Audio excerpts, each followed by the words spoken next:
ఇట్లాగా అంటే ఏమైపోయిందంటే ఈ 3 సినిమాలు ఆల్మోస్ట్ ఫినిషింగ్ స్టేజ్లో 3 నెలలు సమయం అయిపోయాయి. అదే సమయంలో మనకి ఈ ఎలక్షన్స్ కూడా ఎలక్షన్స్ గురించి ముందే అయిపోయేది. నేను ప్లాన్ చేశాను కానీ ముఖ్యమంత్రి గారిని మీకు రాజమండ్రి ఎపిసోడ్ కానీ తర్వాత ఆయన్ని 50 రోజులు పెట్టవచ్చు నాకు క్రూషియల్ టైం అక్కడ అయిపోయింది. దాంతో తర్వాత కూడా ఎలక్షన్స్ వచ్చేసినాయి.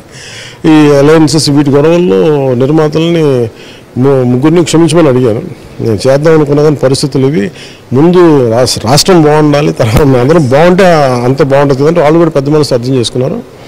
సో అయిపోయిన తర్వాత వెంటనే నేను అంటే ఇది ఎప్పుడు ఈ విమర్శ నేను స్వీకరిస్తానంటే వాళ్ళు వైసీపీ వాళ్ళు చేసిన విమర్శ ప్రభుత్వం వచ్చిన వెంటనే నేను కనుక అడ్మినిస్ట్రేషన్ వదిలేసి చేస్తే అలాగే మేము అన్ని బేసిక్ అన్నిటినీ లైన్లో పెట్టి నేను చేసింది కూడా రోజుకి 2 గంటలు చేశాను. ఇక్కడ సెట్ చేశాను. అది మన మిడ్ వ్యాలీ ఏరియాలో చేశాను. ఇవన్నీ చేసిన తర్వాత ఒక గాడిలో పడిన తర్వాత కొన్నేమో మానిటరింగ్ చేసుకో ఫోన్ కూడా మధ్యలో చూసాను వాళ్ళతో మానిటర్ చేసేవి ఇవన్నీ ఉంటాయి. కొన్ని ప్రత్యేకంగా 2-3 డేస్ వెళ్ళినప్పుడు మధ్యలో ఎవరు తెలియదు నైట్ వచ్చేవాడిని. నైట్ వచ్చి వెళ్ళిపోయి మళ్ళీ చూసుకుని సార్ ఎక్కడ అడ్మినిస్ట్రేషన్ ఎక్కడ ఆగలేదు. ఇంకా చెప్పాలంటే నేను హరిప్రసాద్ గారు తిరుగుతూ ఉంటారు నన్ను అప్పుడప్పుడు మనోహర్ గారు పార్టీని వదిలేస్తామని.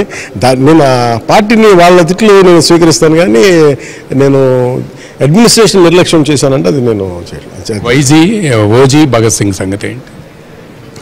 ఓజీ ఫిల్మ్ ఫినిష్ అయిపోయిందండి. ఉస్తాద్ భగత్ సింగ్ ఒక 5 రోజులు 6 రోజులు చేస్తే అది కూడా అయిపోద్ది. ఆ తర్వాత మనస్ఫూర్తి అందరికీ థ్యాంక్స్ చెప్తాను. అంటే ఇంకా నాకు భవిష్యత్తులో క్లాష్ ఉంటే నేను ఖచ్చితంగా సినిమాలు చేయలేను. నా ప్రయారిటీ ఈజ్ అడ్మినిస్ట్రేషన్, నా priority is to buildup Janasena party to strengthen it. తప్ప కాదు ఏంటంటే నాకు సినిమా అనేది నా ఫైనాన్షియల్ సస్టెనెన్స్కి అవసరం. అది ప్రొడ్యూస్ చేస్తాను భవిష్యత్తులో లేదా యాక్ట్ చేస్తే మనలాగా మీకు 2 గంటలు రోజుకి 2 గంటలు తీసుకుని చేస్తాను. ఇది మటుకు నాకు యాజ్ ఆన్ టుడే లేదు, కథలు లేవు ప్రస్తుతానికి.